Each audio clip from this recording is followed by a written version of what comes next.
Portugal, there's a YouTube show full of fun facts you need to know. Hola, bon dia, alegria. Munson here with the Good Morning Portugal show, the live stream, the podcast. And of course, the Portugal Club, where we welcome Mike this morning. Mike Walker.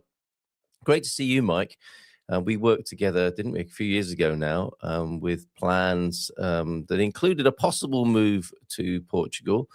Thank you for joining us over at the Portugal Club. Lovely to see old friends and faces and names joining us at the Portugal Club. And lovely to wake up to fresh people, new people wanting to join the club, where we will go for the Portuguese citizenship test this morning, where it's important not to confuse your bolinhos with your patanishkas or even your rissois. So big questions about Portuguese savoury products this morning over at the Portuguese Club and the Portuguese citizenship test question this morning. How are you doing? Good morning to you, Jackie. And Jacqueline Mary, I think, did you have a bit of a clear out? Did Mr. Pooh come, so to speak?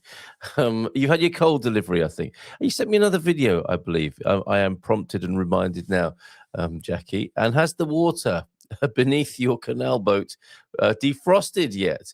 I hope you're nice and warm and that the coal man did manage to come and deliver, and that you are snug and warm and toasty on your canal boat. Not long to go now, Jackie. Matty also here this morning. Bom dia, alegria. A todos e feliz quarta-feira. Happy hump day. Yes, it is, isn't it? The first hump day of the year. In many ways, it's going to be, I don't want to wish our lives away, but people might be celebrating hump day as in the middle of the year soon, with 2026 going. I mean, we kind of knew it was going to be like this, right? And the important thing is to create an appropriate strategy for dealing with you. Set your sail. If you can't control the seas, at least you can control your sails and adjust your direction and your mastery of the elements. I think that's the way of things, is it not, for 2026? How are you doing, Coach? Bon dia a todos e feliz carta. A bit under the weather the last couple of days. So won't be joining the show today. Hopefully I'll be asleep. Coach, wake up. Sorry, no, let him sleep, everybody. Let him sleep it off. Oh, a bit under the weather. Sorry to hear that. Ashbelioros amigo. Hola, bon dia. Tales from the train, a Capricorn Chronicle. Met friends uptown for a meal last night. Up London. Got the 22:18 train home. That was an early night, Chris. I guess, yes. You weren't going up west and partying, were you? Out for a meal. Got on the train and was greeted by a load of rubbish. Photo attached. I don't think we want to show photos of your rubbish. Maybe we do. Oh, dear, there's a cat in the studio as well now. Thank you, Chris, for thinking of us when you saw a pile of rubbish on the train. Just how bad is it? Oh, my goodness. I can't possibly show that to people. But point taken, Chris. That's disgraceful, isn't it? What are people like? Yeah, interesting, where people gather together in public spaces. Hola, Malta. Great cycle yesterday. Walking to the market for lunch today. I think we will have a breath of fresh air. We'll come back. We'll welcome Mike and Gary. T-Duck's here as well this morning. Yes, ordered a warm day from Amazon, but they delivered it to the wrong country. Yes, indeed. Right, let's have a breath of fresh air with... It's probably waiting for you somewhere else for sure, isn't it? Just cancel that and get a refund. Right. Andero's little bit of fresh air for us on his bicycle. And we watched these, enjoying the scenery, but also marveling at Andero's cycling skills. And I suspect breaking local bylaws of filming on his mobile phone whilst cycling, the rascal. Check this one out today.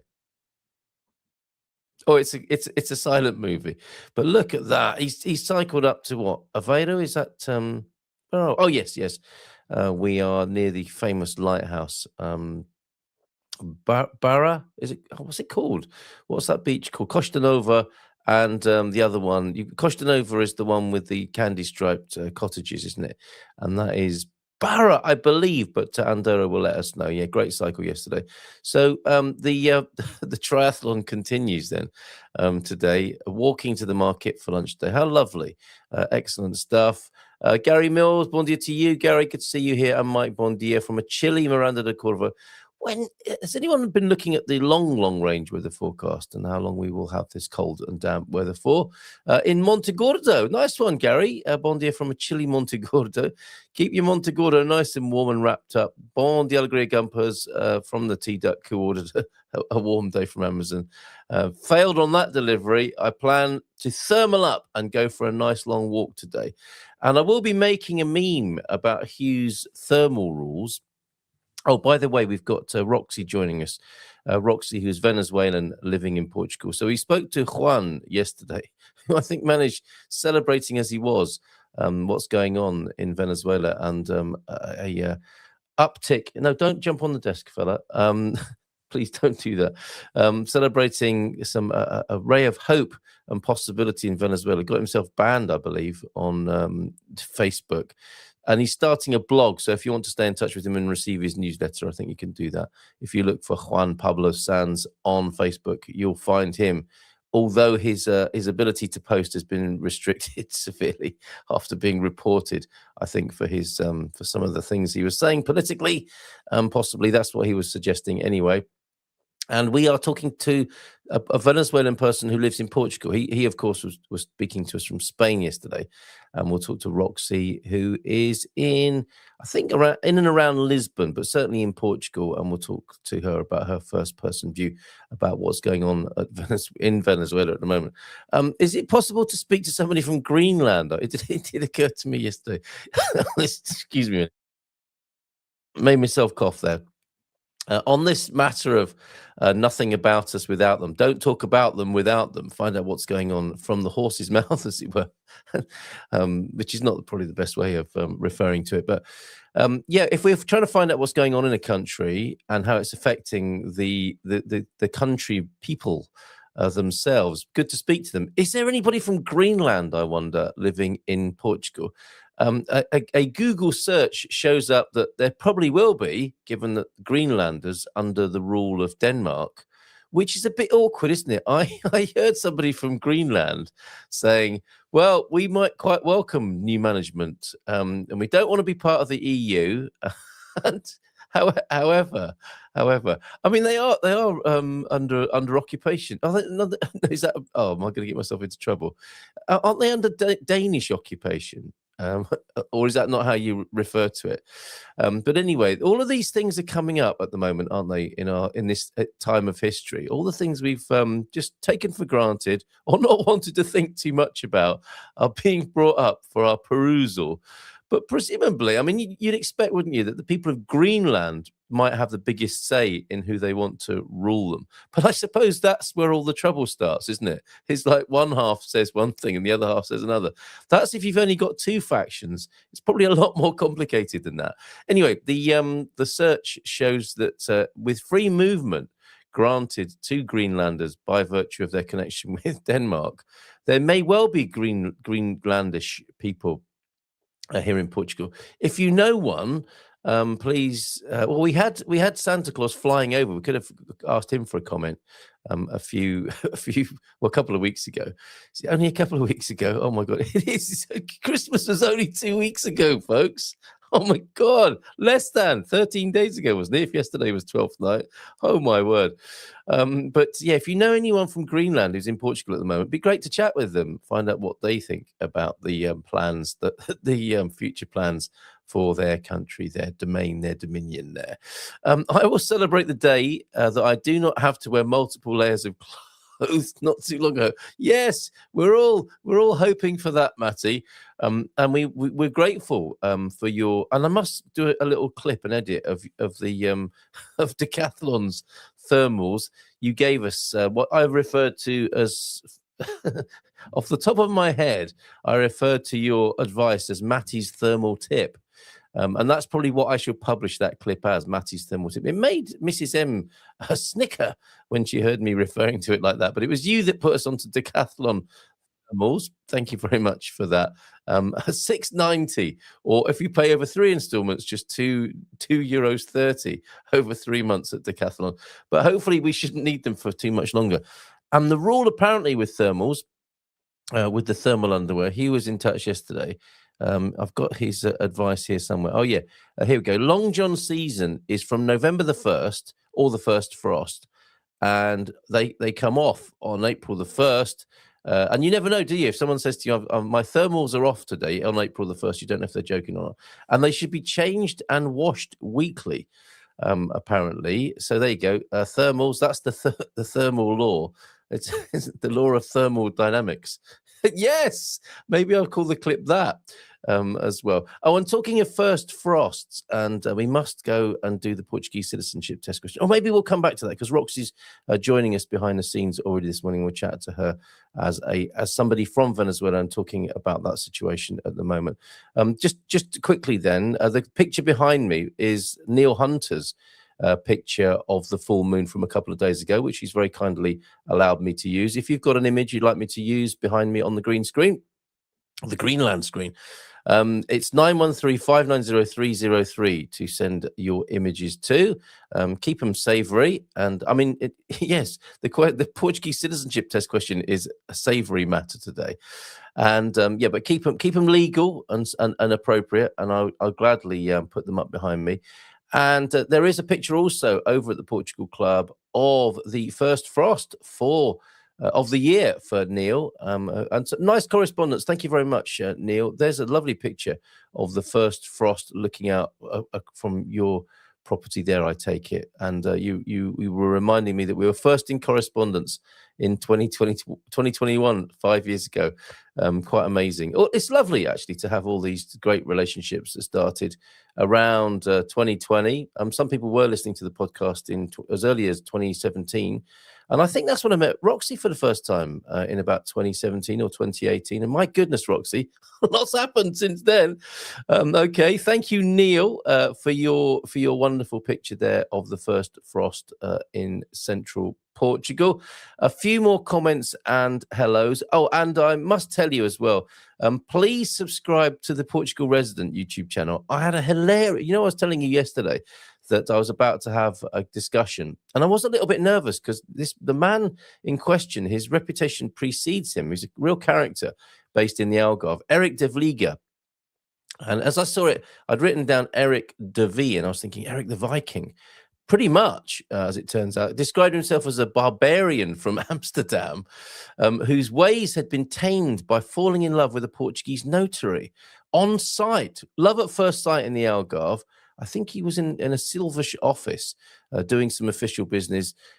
His eyes fell upon his beloved, and there and then he knew he needed to marry her, which he did. And they're very chalk and cheese.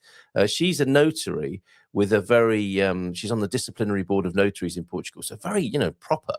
And he's quite a wild card and hilarious to chat to. And that interview comes out at 3:00 this afternoon. So I recommend you subscribe to the Portugal Resident YouTube channel, and you'll be able to see me chatting with Eric. And it'll be the first of many, I hope, because it was great fun chatting with him. And he's got some great ideas and some very interesting views and opinions about Portugal and the future thereof. So check that out and subscribe to the Portugal Resident channel, if you will. I'm going to be speaking to Dr. John Briffer, I hope, later today as well. We're going to be starting another podcast, which is the Life Support Podcast, where we'll be looking at actionable health and well-being insight, tips, advice. And he and I worked out, we're OGs when it comes to doing health and well-being podcasts. We were talking together on his A Good Look at Good Health podcast back in 2011 or thereabouts. And we used to record that once a week. And then we kind of drifted apart. We're good pals, but we kind of drifted apart. Although we both live in Portugal, as it turns out now. I was in UK at the time. We both were, actually. And now we both live in Portugal. And we very rarely see each other. And this will be our chance to see each other on a regular basis and record a new podcast about health and well-being, our own personal insight and experience. And he's a proper doctor. I'm the layman in that relationship, and he's a doctor, and we'll be talking about health tips and insight for people living busy lives who want to stay healthy and well. Right, we'll come back to the Portuguese citizenship test question about bacalhau fritters a little bit later on, and it was Barra and Costa Nova where Andeiro went yesterday. But let's give her a nice big round of applause and bring her onto the screen. Hola, bon dia to Roxy, who joins us now. Hello, Roxy. How are you doing?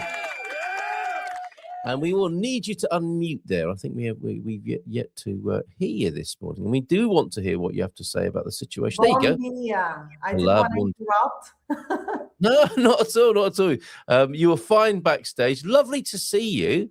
Nice how are to you? see How are you. you today? How's it going? I'm good. I'm happy, as every Venezuelan probably.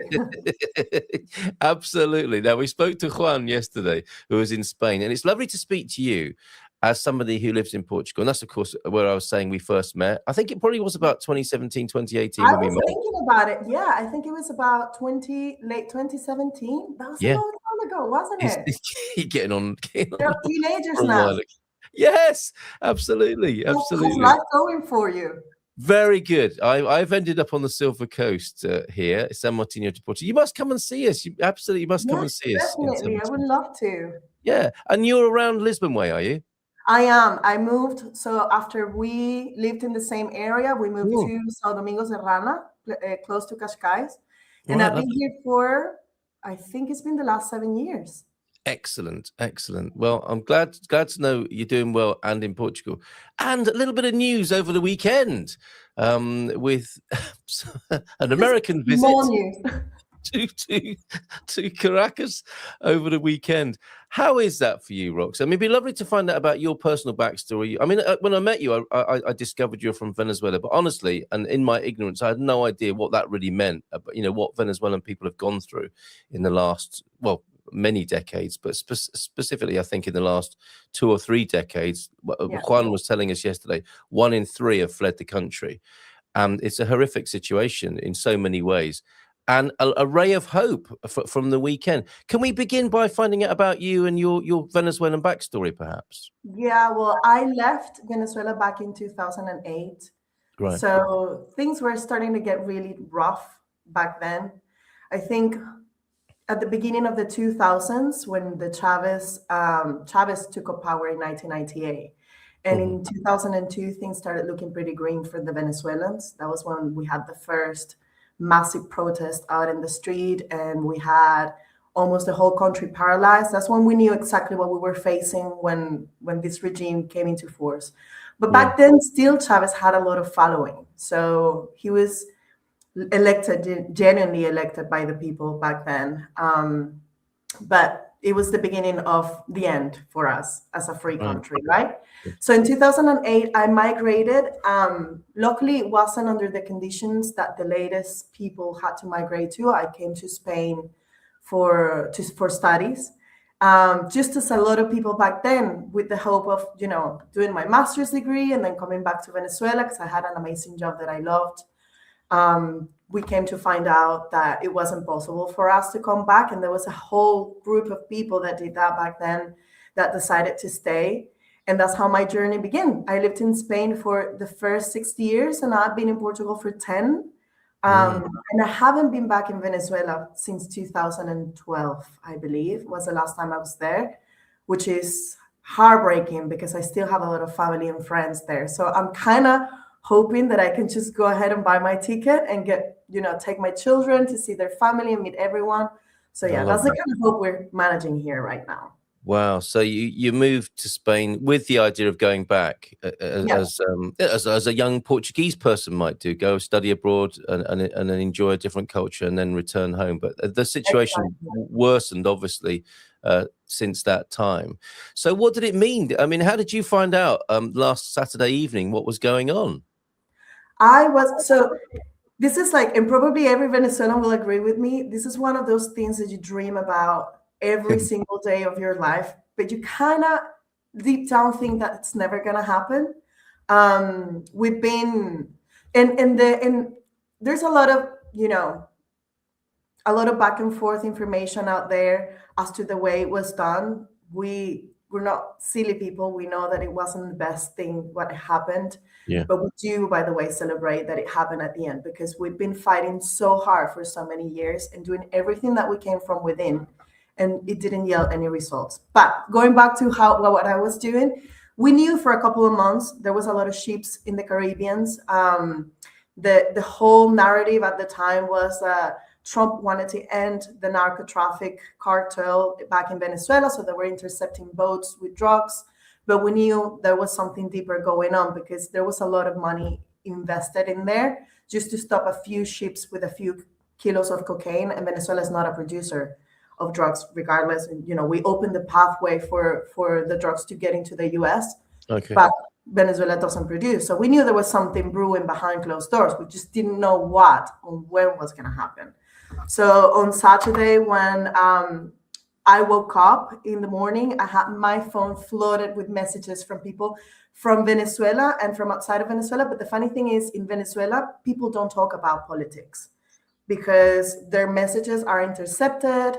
They're scared that they're going to be punished if they do. There's been a whole, for years now, there's been a whole movement now that, you know, they knock on your door, they ask you to see your WhatsApp, and then they will take you to jail. But then that day, everyone from Venezuela was talking, oh my God, they took him, there's bombs, you know, and we're looking at the videos, and the feeling was at the beginning, it's like, what? It's happening. Yes, and yeah, absolutely. Your country being bombarded. I mean, yes. The place you grew up in, but the town was like, oh my God, it's happening. It's happening. Yeah. And very quickly they confirmed they took Maduro and his wife. And it was scary happy, actually, for us. Yeah, I'm sure. Yes, of course. Yeah. Wow. So quite remarkable. And that's very interesting to hear that, generally speaking, people wouldn't be speaking about politics because they were too afraid to do so. But I guess there was such an upswell of interest and pressure and enthusiasm that people couldn't help themselves.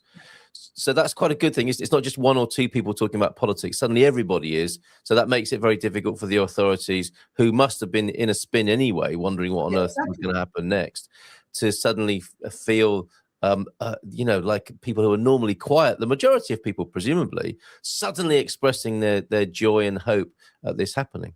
And I think at that point, the first feeling that you have is it's over, we're free, which is not the reality right now. And obviously, you know, when you think about it with the cold head, you know, that this is a process and that it takes time and it doesn't happen overnight. But at that specific moment, having the head of, you know, of that whole horrific situation that we have taken off Venezuela, the first feeling is we're free. Let's, you know, scream it to everyone. Let's say to everyone, the guy is gone. So I think that was the feeling. People now are going back to quiet, the people from Venezuela. So like our families' chats and everything, we don't even ask them about any specifics, because even I think about 2 days ago, the new president that is in charge, she issued a state law saying that everyone who's confirmed it's supporting this movement will be hunted and we will take into jail, which is really scary. I wasn't aware of that. Okay. Yes. Right. And is this the person that has been put in charge? What can you tell us more about that person and how they got to be in their position? So we have around 5 to 6 people in Venezuela who are like the closest, the tightest government circle. That it's basically what caused this to the whole country. Obviously, the first one is Maduro and his wife, Cilia, and then we have the two brothers, Delcy Rodriguez, which is the vice president now, sworn in president, Jorge Rodriguez, which is also the president of the assembly. Then we have Padrino Lopez, which is the chief of the military. And then we have the worst of them all, called Diosdado Cabello, who's, a lot of people will agree with me, it's the brain that make this whole Chavista movement, now Madurista movement, move forward. He's the most violent one. Right. Out of them, if I'm not mistaken, I think three of them have a bounty in their heads for narco traffic, including Cabello. And so I think the initial feeling among all Venezuelans was like, why was Maduro taken only and not the rest of the people working with him? Yeah.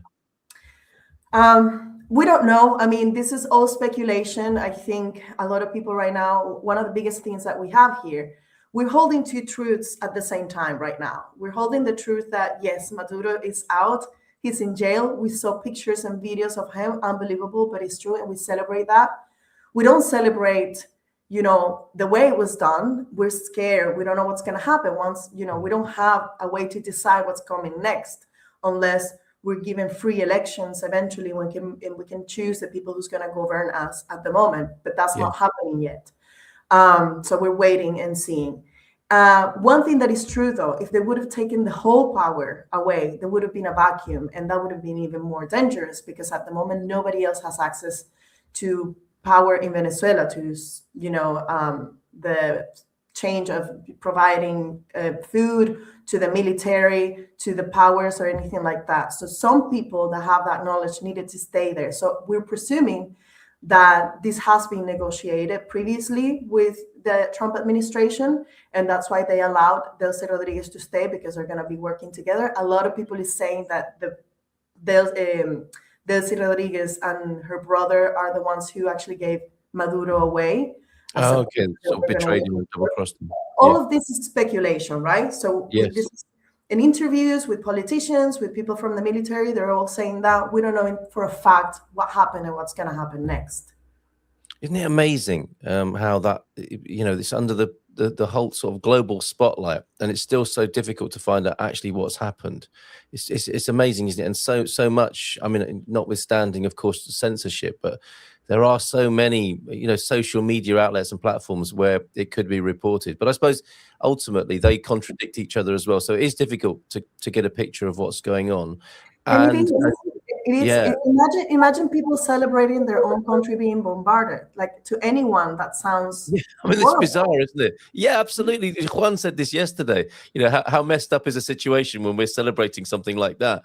But that's where we're at, isn't it? And it's at least brought, I think, a spotlight to what's going on there, and hopefully that scrutiny can remain. What are you hoping for? I mean, that's a silly question in a way. You're looking for freedom and democracy and a safe country to return to. But how do you think that might happen? What's the process? And equally, what can us fellow expats and foreigners here in Portugal who are in solidarity with that idea, what can we do to support Venezuelan people abroad? So before I explain what would be the best scenario for us, I want to give a little bit of context.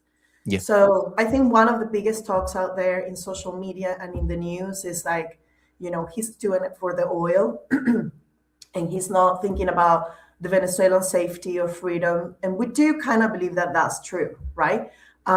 Nobody invests this amount of money and this amount of resources just to free a country just because. There's got to be something of interest on the back end. Yeah. Having said that, it's really funny for us, Venezuela, having so many people worried about our oil, because if they knew that we haven't seen one time of the oil production in Venezuela in over 15 years, they wouldn't believe us. So we're giving away. So right now, our oil industry, I think it's working at around 10 to 15% capacity, because everything's completely run down. And whatever little bit of oil we're producing at the moment, which I think is 1/3 of what we used to in our prime, it's going to Iran, to China mostly. I think 80 or 90% is going to China, and it's going for free, because we need to pay debt, because we have buying their intelligence and their technology and everything else. So we're doing an exchange of warcraft and warfare stuff. Oh, okay. And protection. So there's and we have sanctions. So most of that effort is going around as to how to sell oil and going around those sanctions. So we haven't seen our economy or any Venezuelan back in Venezuela have benefit from that exchange for over, I don't know how many years. So even if the Trump administration's interest is on oil, then that's a huge price to pay, but it's a price that we're willing to pay. If they're going to come in, invest, and fix the refineries and fix, all the infrastructure that we have so we can produce more, and then we can start openly selling, even though they're going to take a big chunk of that. That's going to be jobs for people internally in Venezuela. That's going to be for the economy internally to resurface again. So we are okay with that. The one thing that we need to be aware of is how we're going to negotiate those terms, and not hoping that they're just going to come and get, appropriate of the whole thing. And we being who represents the Venezuelan people, I guess, as well, as a key question. Exactly. So that takes me to what the best scenario is. We believe, and we're not being naive about it. This is something that I think it's been studied and it's been talked a lot about. That we believe that this transition has been negotiated. I don't know to what extent or not. The idea is to stabilize the country in some way, we still have a lot of things to deal with. There's, like the guerrilla in Colombia, we have the Bolivarian circles, which is armed people that's around the cities, the biggest cities, just threatening people. We need to clean up whatever is happening in there. Yes. We need to have access to what's happening internally. We haven't had access.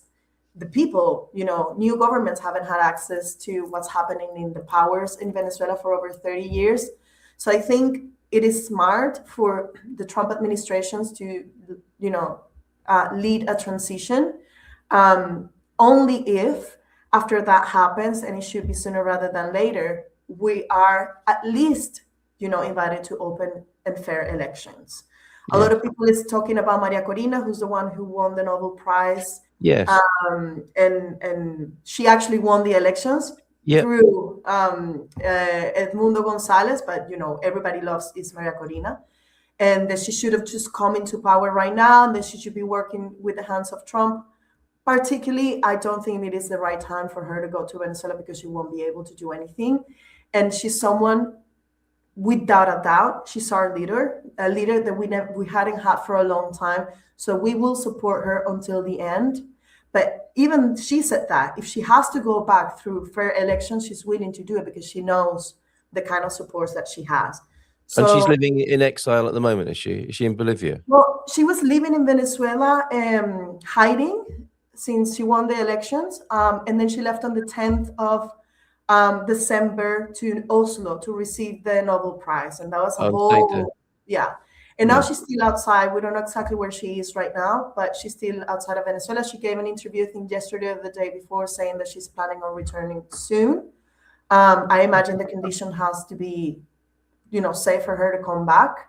But incredible. Yeah. I mean, what an amazing position for her to be in, and what, on the one hand, exciting, but like frightening as well, terrifying to be in that position with so much potential responsibility and support, but not with the conditions and the context not being right for her to deliver that yet. How extraordinary. There's a lot of uncertainty at the moment with everyone. I think we want to celebrate a lot. Deep down, we're just like being very cautious about it. We understand what the opinion in the media it is right now, and we understand how that opinion can be formed because it's very controversial what Donald Trump did. But we can hold two truths at the same time. We don't have to like Trump to appreciate what he's done for us. It's true. And we are in that age that I think you mentioned the dynamics of so much of what we're dealing with in the world at the moment. It's like you can have two thoughts at the same time, can't you? Which are apparently contradictory, but they get us to where we want to go. That's how we have to be thinking, it would appear at the moment. It's no longer the old world of the previous century, I suppose, characterized by the previous century and how geopolitics works. We're really in new times now. Before you help us to help you, if that's even possible, as fellow foreigners abroad. We have got a couple of greetings here. Saludos desde Venezuela. I'm not sure. Let's not even worry what your real name is. Greetings from Venezuela. So somebody from Venezuela is actually watching. I'm so glad to see that. Thank you very much for saying hi there this morning. And hello. Nice to hear a Venezuelan speaking about Venezuela. Oh, she's my friend. Definitely. Good to see you, Stephanie. And I mean, that's what we're trying to do. I mean, there's this phrase, nothing about us without us. How can you talk about a country's future without talking to people from that country? It's ridiculous. And a lot of this is being hijacked by how people feel about Donald Trump. He is, of course, pivotal, instrumental, integral to all of this. But let's not forget, we're talking about the future of the country and its people, 1 in 3 of whom are exiled effectively away from their country. So how can we support you? What's the best thing for fellow foreigners to do at this time, Roxy? I think we need to have some space to process and some respect from people. I respect everybody's political ideologies, and I'm someone who's learned how to live with the complexity of, coming from a leftist country, which is actually communist, and moving into a continent where center left is the thing that actually works. So I know how to hold both complexities at the same time. But we right now, Venezuelans, we don't need lectures about politics or about, I'm sure you international don't. affairs. Huh? Yeah, I'm sure you don't. You really don't need We that need right now. Right? space to process. We need Yeah. space to process, to understand what's coming next. We need empathy. I think that's the biggest thing that we need. I've seen a lot of really hurtful comments on social media Yeah. calling us ignorant or naive, or that we're going to be worse off than we were.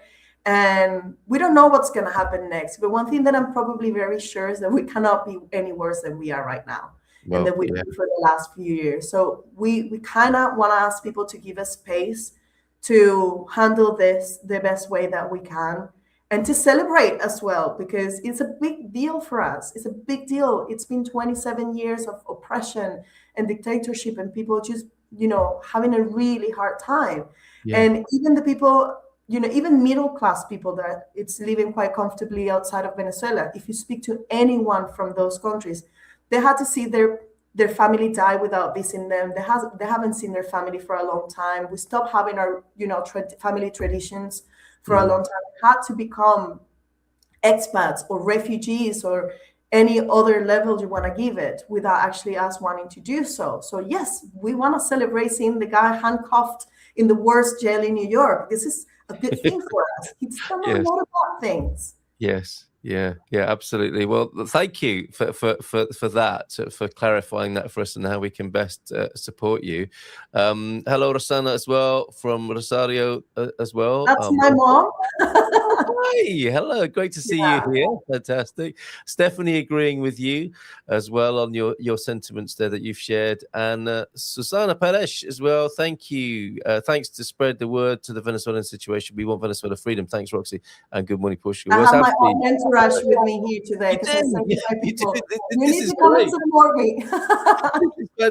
This is fantastic. And you make a very interesting point. It's easy for individual countries, and here in Portugal, I take an interest in the political situation here, and it's very easy to get self-involved and introspective, and nitpicky about what's going on in Portugal or UK or wherever you're from. And it's a whole different level, isn't it? A whole other ball game about what people are arguing about here and what they're discussing and dealing with on a daily basis in Venezuela. And interestingly, I think you appreciate, I think you were saying, the social democratic model. Is that what you think would be the right way forward for Venezuela? Well, this is something that I think, different countries need different types of government for very specific periods of time. Interesting. Even though I don't believe in the far right, and I don't agree with Trump, I don't agree with the far right, I don't agree with extremisms, I believe for the transition, Venezuela needs to be governed by the right, because we need our economy to be boosted. We need investment, we need more jobs for people, we need money coming in. And it has to be temporary, obviously, because together with that, we need social help, a lot of social help, a lot of investment in health and hospitalization. So we need both things. We need to basically rebuild the entire country from the ground. We don't have a good hospital system. We don't have, social help for people that's vulnerable. We don't have anything at the moment. The very few people that support still Maduro's government, which is very little, and I invite everyone to ask questions out to who still supports these people. The people that still support them, they might be in Venezuela, and they don't support them because they believe in them. They support them because they give them a box of food every month. Or they live in fear, or they are completely ideologically focused rather than reality focused, you might argue as well. And mind you, there's been a whole generation that's grown up with this government and this dictatorship. It's been 27 years. Yes. So when at the beginning when Chavez went into force, he modified the constitution, he modified the education system, just like Cuba did. I think we're very sure. So Chavez ideology came from the Cubans. And the Cubans had massive influence into everything that's been happening in Venezuela. So much so that the ring that was protecting Maduro, the 32 soldiers that died, they were all Cuban. Yes. Yeah. Interesting. Yeah, and so the educational system was modified to study the revolution and all these ideologies brought by the Cubans. So there's a whole generation that's the only thing that they've seen. Yeah. So we have to be aware of that as well. And I think both worlds can coexist. I think we need to be, and that's, I think, one of the biggest steps that us as opposition need to actually have in mind at the moment is that we cannot perpetuate the ideological war that we've had for all these years. We cannot perpetuate. It's not working, is it? Yeah. It's not working there. It's not working anywhere, it would seem, if all we're doing is fighting over which ideology is better. And what I hear, and perhaps where we can conclude this morning, is being respectful, empathic to the situation, give Venezuela time to see what's going on and find the roadmap, the strategy for recovery, and to keep the conversation and vision alive rather than resort or degenerate into ideological battles. That doesn't seem to be working anywhere in the world right now, does it? Yeah. And it's such a distraction. And I take your point as well about a strong hand in rebuilding. To use a Portuguese analogy, perhaps, when Marcos de Pombal was rebuilding Lisbon after the earthquake, he hasn't got exactly a softly reputation. It took some force and strength, I think, didn't it? And some unpopularity to build things back after a tragedy of that kind. And that's perhaps the sort of force or power or approach you're speaking of in the interim, in the early days, to rebuild something back to something workable, something that works. Exactly. Yeah, we need a strong hand.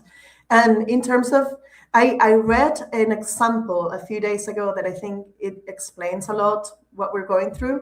Like, imagine somebody who has bricks tied to their feet and they're going down in the water. Yeah. You're not looking at the hand who's helping you out, right? You're not thinking, oh, they have this ideology, they're doing this or they're doing that. You just grab that hand because you're sinking. You're about to die. We've been sinking for 27 years, so we're going to grab any hand at the moment. Yeah, and so a lot of understanding.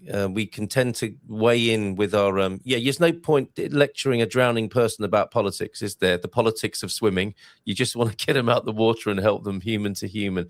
Well, Roxy, I hope, and I was thinking about this. The people who have left Venezuela to start new lives, it's such an upheaval, isn't it? I mean, in a sense, you would want to return to the home of your ancestry and people, and you've built a new life somewhere else. So it's like a double.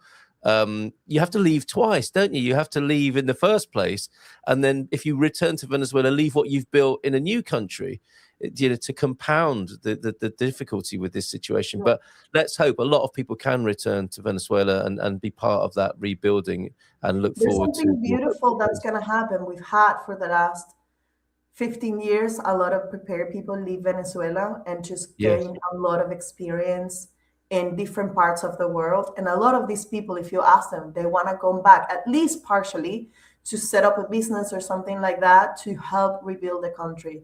So it's going to be beautiful to see that happening, because the amount of talent we have outside of Venezuela that's willing to pitch in and put their hands in there to work, it's incredible. And I consider myself one of those. I know the people closest to me, they do that in any possible way. We're going to return, even if we're not going to live there full time. But that's something that it's a compromise that we have with our country. It's the least we can do. How wonderful. What a lovely note to conclude. And perhaps you'll come back and talk to us again. It's been lovely talking to you and finding out what's going on from a Venezuelan person, rather than just hearing what's going on in the news and reacting in the abstract. Actually speaking to you and your real life experience, and lovely to see other people here with a connection to Venezuela as well. Mel, thank you. Another great and worthwhile discussion with an intelligent, warm person. Great stuff. And would you mind translating this for me before you go as well, Roxy? Sorry? Would you mind translating this for me? It's just thank you for taking your words to the world with braveness. For so many people that we cannot express and manifest what we live here in Venezuela. Oh, wow. Actually, from a message from From Venezuela. someone in Venezuela, yes. Incredible. Well, lots of love to you. It's been great to see the nuance from Roxy and Juan. This is something rarely seen in citizens of many nations these days. Are all Venezuelans this reason? We are, in fact, Yes. we are. We're very. We had to prepare ourselves You've to had be to be, able to right? explain this. Yeah. Yeah. So I'm glad hearing and reading all these opinions. And Carl, it's so nice to see you as Oh, usual. igualmente, likewise. So Thank you good to for see you, and inviting good me. luck. Good luck to the people, the real people of Venezuela, not those who are being subjugated and kept down by these awful ideologies. And perhaps that's part of a whole international global shift at the moment. Is that people might actually live as human beings and not be subject to these. And it's amazing. I got this, the same message from Juan yesterday. It's so bizarre, isn't it, that such a small number of people can have so much power over others and make their lives a misery. Hopefully we'll see a change in that right across the world in that part of human nature. So lots of love and all the best to you, Roxy. Thank you so much for being here this morning. Thank you so much. Much to everyone. appreciated. I am going to give you a round of applause. Sorry if it seems a little irreverent and disrespectful, but I think a round of applause is appropriate. Lots of love and hugs to you. Thank you so much. Thank you Ciao, so much. See you. Have a great day. Bye. Bye. Bye. Oh, there goes Roxy. Yeah, thanks, Mel. And it is wonderful to be able to speak to real people dealing with a real situation to find out what's going on and how, of course, we might support them as fellow foreigners. Venezuelan in Portugal there, Roxy, and we're from all our different countries coming here to live in Portugal. And I think it's a kind of solidarity, isn't there, going on across the nations, the United Nations of Portugal. There are many of us. And interesting as well, what Roxy was saying, the situation for Portugal obviously is very different to Venezuela, but there is this great diaspora of Portuguese. Funnily enough, I've got one of those. Again, it's an awkward pivot from something as meaningful and amazing as talking to Roxy to talking about some of the more mundane things we talk about here on the Good Morning Portugal show and at the Portugal Club. We are here to enjoy life and celebrate life, and of course, we take in serious issues and find out what's really going on for our fellow immigrants and foreigners in our communities as well from time to time. As a pivot, then talking of the Portuguese diaspora, I can't believe this would be right. We are looking at, for example, in Venezuela, there are supposed to be 110,000 Portuguese. Is this Portuguese speakers? Is this Portuguese people? There can't possibly be 25 million plus Portuguese people in Brazil. But then again, that begs the question, what is a Portuguese person? Is it somebody with a grandparent, a great grandparent? Are we talking about ethnic makeup? I'm not sure. It's not as if the lady in the picture, we're seeing 25 million ladies who look like that wandering about in Brazil. At least I don't think so anyway. In the UK, a big 200,000 population. I think that sounds accurate, doesn't it? Venezuela, over there, 110,000 Portuguese people, 60,000 in Norway, probably working in the bacalhau industry, to where we will turn now. But could that be right? 1.5 million people, Portuguese people in France. Very interesting. And when I looked at as is the way now, it's more interesting to see the comments than the post, right? That's the sort of time we're living in as well. The comments are more interesting than the post. And maybe that's true of the Good Morning Portugal show. The comments are more interesting than the like this, than the content. Viva Venezuela! Says T-Duck there. Yeah, absolutely. I think that's a sentiment we can all get behind. Human to human, beyond all this blooming ideological nightmares that seem to be casting a huge shadow over us as we go from the 20th into the 21st century, and to see how we might fare as human beings together and allow each other to all live in peace. My goodness, is it that much to ask? But anyway, going from the possibility that there are 60,000 Portuguese people in Norway working in the bacalhau industry, let's go to the Portugal Club. And again, we're going from the seriousness of Venezuela to the frivolity of the Portuguese citizenship test question. And it certainly puts things into perspective, doesn't it? If you have a struggle here in Portugal, it doesn't make it any less of a struggle for you, but it certainly puts it into perspective with what's going on over in Venezuela at the moment. And being somebody like Juan or Roxy, just not really knowing what's going to happen, having a great sense of hope, but not really knowing what's going to happen, and having to watch day by day. Instead of letters from Ima as being as your worst problem, what's actually happening to your friends and family back in Venezuela. Right, the Portuguese citizenship test, question 90. We're into the home straight now, everybody. Only 10 questions to go. And what happens? I guess when we start again, and we'll go back and properly answer all these questions as part of our daily content. Once you start deep diving into these, they are quite rich, actually, and great insights into Portuguese culture. And that was the whole point of doing this, really. It was tongue-in-cheek to suggest that we might be subcontracted to the Portuguese government to help with the citizenship test that might go with the new requirements to become a citizen here in Portugal.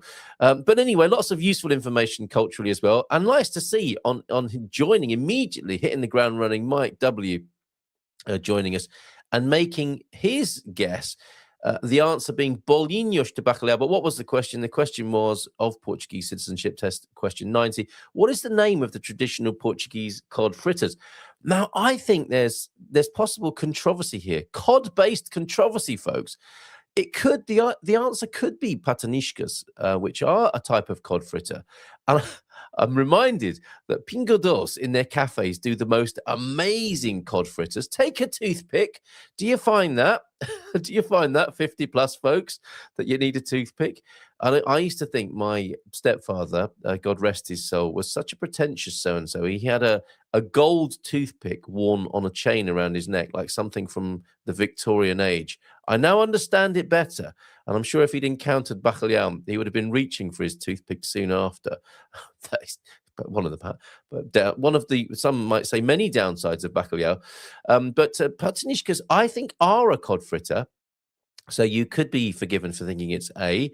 You might think it's bolinhos de bacalhau as well, which I think is safe to say are the safest bet here, the cod fritter, but not a rissoish. I would hazard a guess or venture to say, because rissoish tends to refer to if you see those lovely salgados, the salty savouries that get you between main meals here in Portugal. Portuguese are always nibbling on something, right? If not a pastry, then a pasty or something of that kind, or a little snack like this.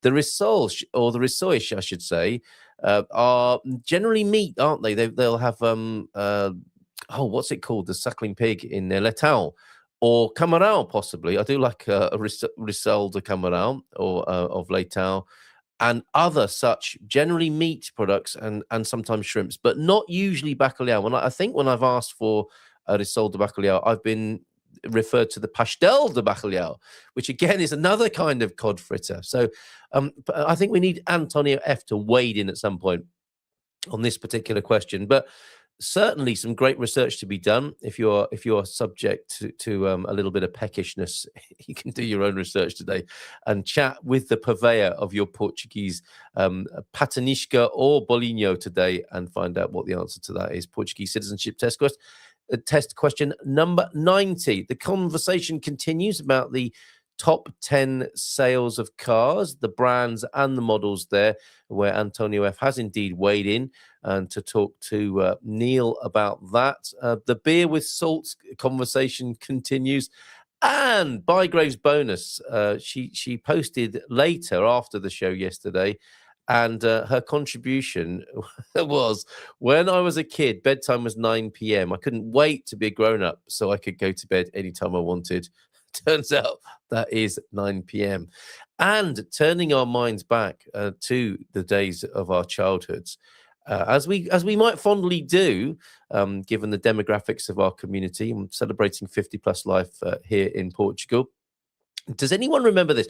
And I have to appeal to American viewers here and ask, did you have something similar? I'm guessing in the United States, this might have been mechanized.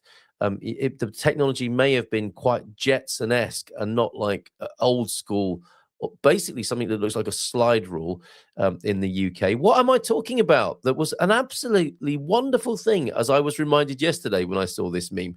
Going to the shoe shop and having your foot measured. Look, with those stockinged feet there, your big woolly tights, when both genders wore woolly tights back in the day. I know I did. And I still find them quite reassuring when I put my woolly long johns on, although they're footless, I have to say, as are the decathlons, according to Matty's thermal tip. But look at this. This is Misha seen, I think this is probably an ex tweet. All these years on this earth, and I've never found a feeling that matches this one. And immediately as I saw it, I remember being taken to the shoe shop by my mum or dad, and having the shop assistant go get this thing here.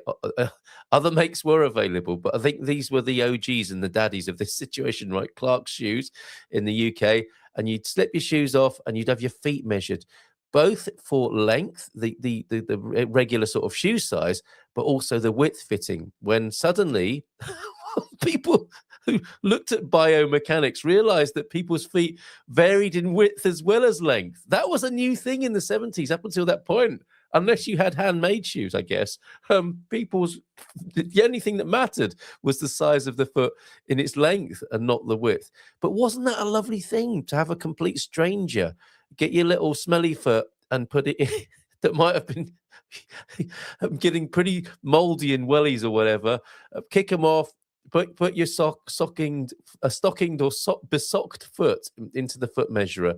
And I could immediately, as Misha here says, I've never found a feeling that matches this one. Maybe a foot massage, but attention to the feet, isn't it lovely? And what a lovely memory to have. Did you have that in the United States or these other countries where you fellow migrants came from? So there you go, a bit of a memory lane meme there. Let's finish with a few comments then, shall we? Good morning, everyone. Gemini's here now. And can you imagine, says Mel, the poor Portuguese who fled Salazar by going to Venezuela? And then, yeah, absolutely. Oh, my gosh, like, no, not again. And the thing I mentioned, the bittersweetness of finding safety in exile, starting a new life. And then the choice, as I think Roxy there was coming up with a pretty good serving suggestion. And, she basically said, didn't she, we probably won't live there all the time, but we will live there part-time and help in some way with the rebuilding of the country. But, having the upheaval of just changing again, leaving twice for some people who are going back to freedom and democracy, hopefully in Venezuela. Yeah, good morning to you, Gemini. I knew Peter would be flushed out by talk of bacalhau. I have some paving to do, and normal concrete won't cut the mustard. But just add bacalhau a brush, and it sets harder than stone. I often wondered why all the Portuguese I know in London had crazy paving, but now I understand. No better way of using the leftovers. We have had those shoe size measure thingies in Germany as well. But do you remember it as a lovely feeling? That was the point of that Matty. Wasn't it beautiful to have your foot put in there by a complete stranger, and then they would disappear, wouldn't they? They would say, okay, well, that's a size 2 or whatever, width fitting, whatever it was, and they'd come back, and it'd be just a lovely little thing to do. But they only work for the far right foot, Matty. Oh no, Peter, not today.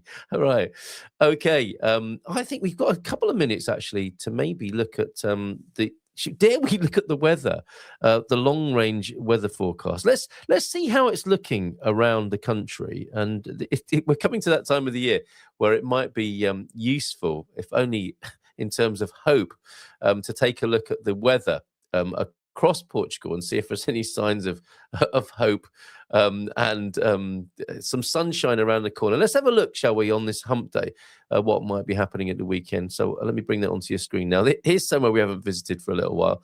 This, as it turns out, is my own website, carlmunson.com. Carl@carlmunson.com is my email address. If you go to colemunson.com, you can see the Portugal Club schedule, and you can see what I'm up to across a number of activities. Oh, and my first Expats Portugal blog was published yesterday. Things you can't know before moving to Portugal if you're an Expats Portugal member. And we'll be unpacking that tomorrow night in the premium lounge after the conversation on the update about visas and IMA from Gilda and the team tomorrow evening at 7:30. But here you go. Here's the weather from my own website. These are familiar, aren't they? And the only flash of sunshine would appear to be in Faro district tomorrow with a high of 13 degrees. Steady on. Keep the thermals on.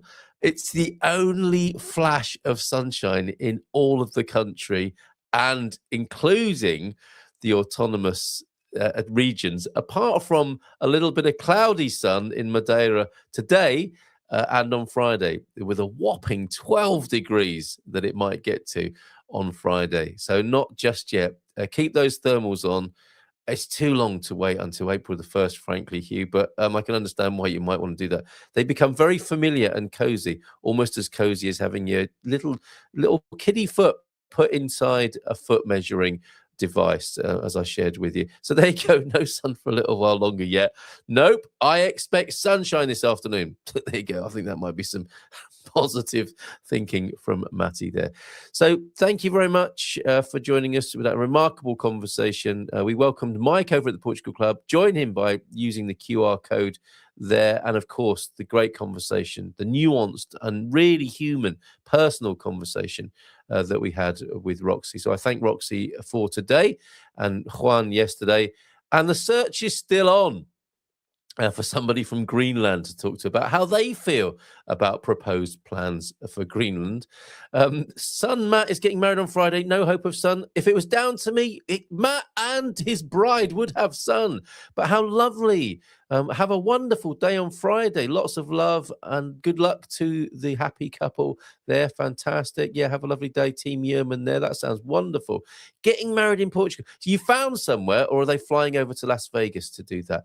It'd be lovely to talk to them when everything is settled down, they've stopped celebrating, and maybe after the honeymoon, to talk about the process of getting married in Portugal. We've never done that. I don't think we've celebrated our first wedding here. I haven't had to buy a hat or been invited to DJ or be a celebrant yet.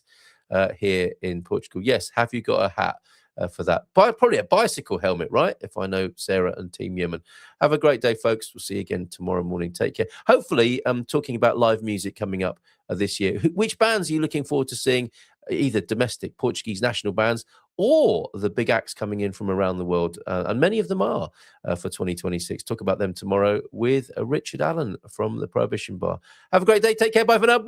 In Portugal, there's a U2